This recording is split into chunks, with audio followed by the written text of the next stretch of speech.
Você já parou para pensar que talvez países não existam de verdade? Não como a gente imagina. Eles têm bandeiras, hinos, líderes e fronteiras, mas tudo isso pode ser uma construção frágil, uma ilusão mantida por histórias que contamos uns aos outros. E se eu te dissesse que, por trás dos mapas coloridos que aprendemos na escola, existe um jogo de faz de conta muito mais antigo e muito mais manipulador? Fica comigo até o final, porque o que você vai descobrir pode mudar para sempre a forma como você enxerga o mundo. E se isso te deixar pensativo, já sabe, deixa o like. Tudo começa com uma pergunta simples, mas desconcertante: quem decidiu onde um país começa e o outro termina? A maioria das fronteiras que vemos hoje foram desenhadas à caneta, por mãos que nem sequer pisaram no solo que estavam dividindo.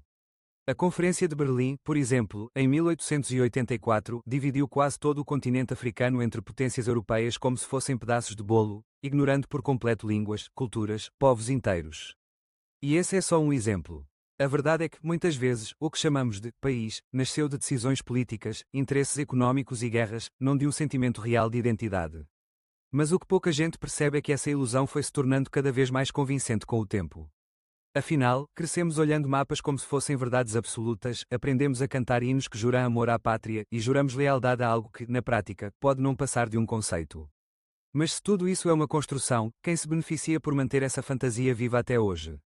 Quem lucra com a ideia de países como entidades imutáveis e sagradas são, quase sempre, os mesmos que escrevem as regras do jogo: governos, corporações e elites políticas. Países servem para controlar populações, organizar economias, criar inimigos em comum e, claro, justificar guerras. Pense na guerra como uma peça de teatro trágica, onde os atores mudam, mas o roteiro segue igual: bandeiras tremulando, discursos inflamados e milhões de pessoas lutando por linhas invisíveis traçadas séculos atrás. E o mais curioso: quando se trata de dinheiro, até mesmo essas fronteiras perdem valor. Bilhões de dólares atravessam o planeta todos os dias sem passaporte, sem visto, sem precisar de um hino. As maiores empresas do mundo operam acima dos países, elas não têm pátria, têm lucro. Enquanto isso, nós seguimos divididos por muros simbólicos, defendendo com unhas e dentes territórios que talvez nem tenham sido nossos para começo de conversa.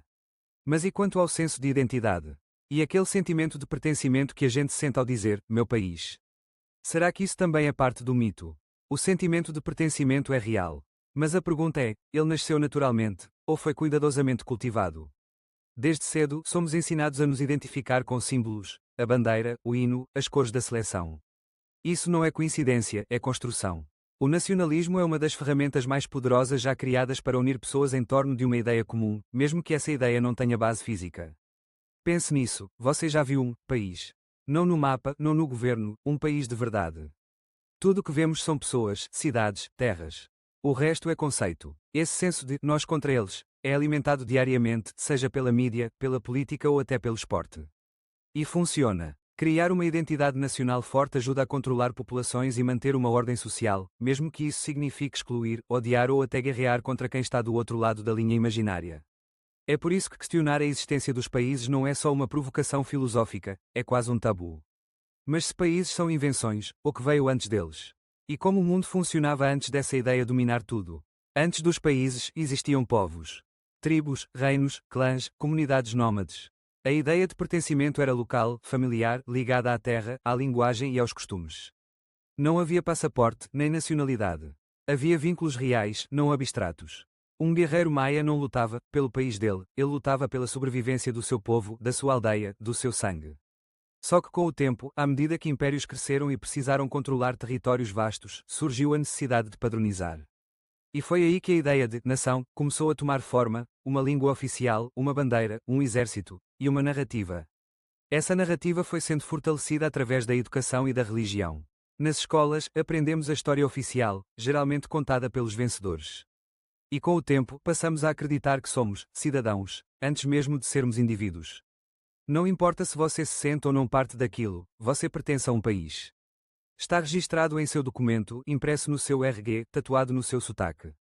Mas será que isso é liberdade? Ou é apenas mais uma forma de domesticação? A questão mais inquietante vem agora: e se os países não apenas não forem reais, mas forem uma armadilha? Uma forma sofisticada de nos manter divididos e controlados. Imagine um mundo onde não existissem fronteiras.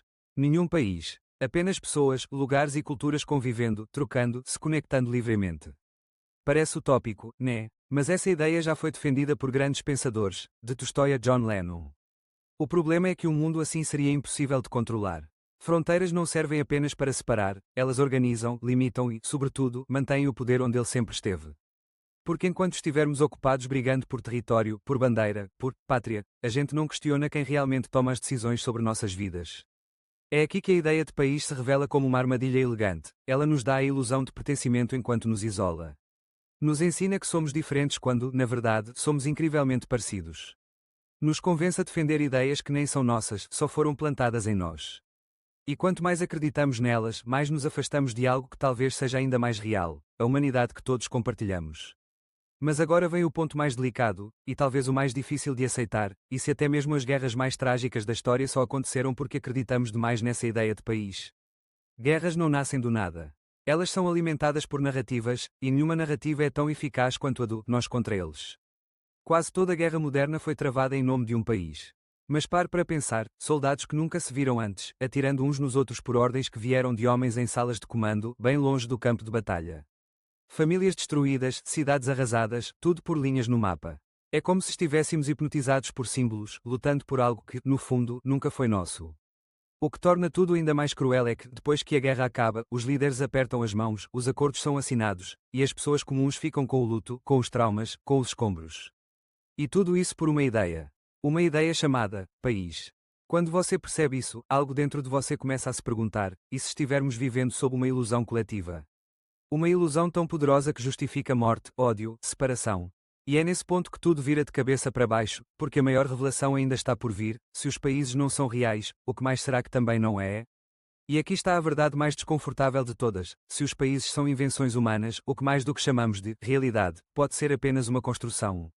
Religiões, moedas, sistemas de governo, até mesmo o tempo como o conhecemos, tudo isso pode ter sido criado não para nos libertar, mas para nos organizar, nos conter, nos dar um papel dentro de um jogo que não escolhemos jogar. E quando você percebe isso, a sensação é de vertigem. Como acordar de um sonho no meio do sonho. Você começa a questionar tudo: por que obedeço leis que não escrevi? Por que me defino por um lugar que nem escolhi nascer? É nesse momento que a dúvida se transforma em libertação. Porque se tudo isso foi inventado, então tudo pode ser reinventado. E talvez esse seja o maior segredo por trás da ilusão dos países: a de que você é menor do que é, de que precisa de uma bandeira para ter valor. De que só existe dentro de uma fronteira. Mas a verdade é outra. Você é maior do que qualquer nação. Maior do que qualquer mapa. Você é, antes de tudo, humano. E isso é real. Mas agora que você viu tudo isso, a pergunta final não é sobre países, é sobre você. Você vai continuar jogando o jogo? Ou vai começar a enxergar o tabuleiro? Obrigado por chegar até aqui.